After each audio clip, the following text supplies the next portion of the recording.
भारतीय शेयर बाजार में गुरुवार 19 मार्च को भारी गिरावट देखने को मिली। कारोबार के दौरान सेंसेक्स 1953.21 अंक यानी 2.54% क्रैश होकर 74,750.92 तक चला गया। वहीं निफ्टी 580.05 अंकों को गोता लगाकर 23,200 से भी नीचे पहुंच गया। इसके साथ ही शेयर बाजार में पिछले 3 दिनों में जारी तेजी पर आज ब्रेक लग गया।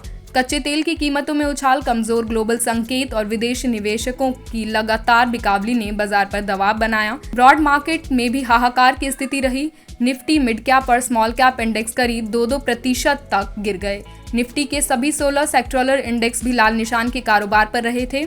खासकर बैंकिंग और फाइनेंशियल शेयरों में करीब 3% की गिरावट दर्ज की गई। शेयर बाजार में आज की गिरावट के पीछे 7 बड़े कारण रहे।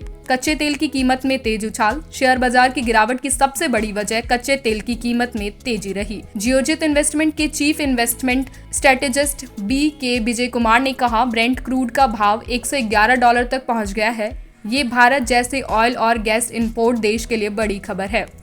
अगर ब्रेंट क्रूड का भाव लंबे समय तक $110 से ऊपर रहता है तो इसका भारत की इकोनॉमी पर बुरा असर पड़ेगा। कमजोर ग्लोबल संकेत। एशियाई बाजारों में भी आज भारी दबाव देखा गया। साउथ कोरियाई का कॉस्पी, जापान का निकेई, चीन का संघाई कंपोजिट और हांगकांग का होंग सेंग सभी गिरावट में कारोबार कर रहे थे। अमेरिकी बाजार भी पिछले सत्र में तेज गिरावट के साथ बंद हुए, जिससे निवेशकों का मनोबल कमजोर हुआ। गिफ्ट निफ्टी भी कारोबार के दौरान 1% से अधिक टूट गया था। बढ़ता भू राजनीतिक तनाव। मिडिल ईस्ट में तनाव और बढ़ गया है। ईरान की ओर से इलाके में एनर्जी फैसिलिटी पर हमले और साउथ पोर्स गैस फील्ड पर कार्रवाई के बाद अमेरिकी इजराइल के साथ संघर्ष और गहरा गया है। इससे क्रूड और नेचुरल गैस की ग्लोबल सप्लाई को लेकर चिंता बढ़ी और बाजार में जोखिम से बचने का माहौल बना। विदेशी निवेशकों की लगातार बिकावली। विदेशी संस्थागत निवेशकों ने भी बाजार पर दबदबा बनाए रखा। बुधवार को FIIS ने 2,714 करोड़ रुपए से ज्यादा की बिकावली की। लगातार पूंजी निकासी से बाजार की स्थिरता प्रभावित हो रही है।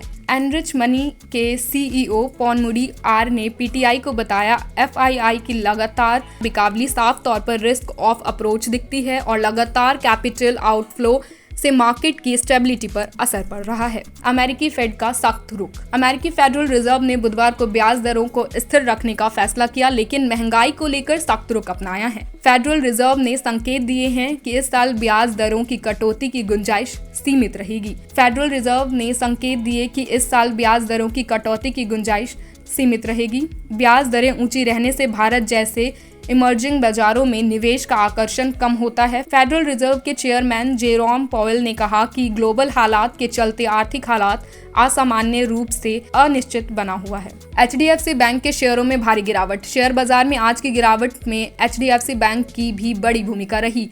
बैंक के पार्ट टाइम चेयरमैन अतुल चक्रवर्ती के इस्तीफे के बाद बैंक के शेयर कारोबार के दौरान 9% तक लुढ़क गए। ये पिछले 2 साल से ज्यादा समय में इस समय में आई सबसे बड़ी इंट्राडे गिरावट है। इसका असर बैंक निफ्टी पर भी पड़ा, जो करीब 3% गिर गया। एनालिस्ट का कहना है कि इस घटनाक्रम से बैंकों की कॉर्पोरेट गवर्नेंस को लेकर चिंता बढ़ी है, जिससे निवेशकों का भरोसा कमजोर हुआ है। इंडिया VIX में बढ़ोतरी। शेयर बाजार के निवेशकों में मौजूद डर को दिखाने वाला इंडिकेटर इंडिया VIX गुरुवार को 16% से ज्यादा बढ़कर 21.72 तक पहुंच गया। इसका मतलब है कि आने वाले समय में बाजार में उतार चढ़ाव ज्यादा रहने की उम्मीद है। टेक्निकल चार्ट से क्या मिल रहे संकेत। जियोजित इन्वेस्टमेंट के चीफ मार्केट स्ट्रेटेजिस्ट आनंद जेम्स ने कहा कि 3 दिनों में 900 अंक उछलने के बाद 10 दिनों में सिंपल मूविंग एवरेज के साथ एवरेज के पास थकावट। 900 अंकों के उछाल के बाद अब 10 दिनों में सिंपल मूविंग एवरेज के